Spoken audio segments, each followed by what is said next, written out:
ए जनता काना हेसी जे इ दादा मते झापड़े लगे नेसी तो एस तो गणेश पूजा बेले तो बाभन आसी करे हमर गणेश के पूजा पूजी करिनेसन तो पूजा पूजी करि सारला परे माने तो प्रसाद पुरसी बनासन आ आमे तो इनो झंडा गाड़मु बोलसु मुई तो जनता वीडियो बनासी की इ दादा ब्लॉग के भड़को बोलसी मते बिरजासी ओ लास्ट के भड़को भड़का बंद कर बोलसी मते झापड़े लगे नेसी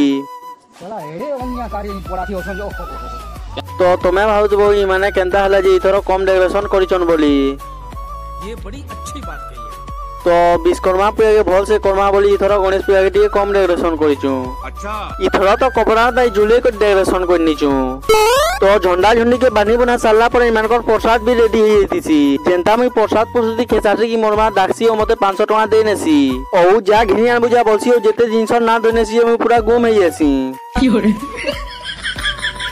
ओ दुकान नि के एसी ओ जेडे रे ना माने धोइ नेसी काना कहबो जेंता गहदु छे जेई रहो तो सोयलानो अधा सामान आनी दिसनो अधा सोना कइथन बेले मते गिनबार के पडुछे ओ बाहरी करी आसी आसी मज पड़ा के इनके ऐसी की तो इमाने पर्दा के खापी नै तिसन तो चलो देखमा भीतरे काना करूछन जे तो देखि परतबो इमाने तो पंखा गुडी चले कर ताश खेलुतिसन ओ चलो जिमा तल पड़ा के आमे जेंता इनके एसु की तो मानस के कबाटे बडगिनेसन तो ब्लॉग के इनो शेष करछु ब्लॉग केंदा लाला कमेंट रे जणन फिर मिलमा उठे ब्लॉग रे।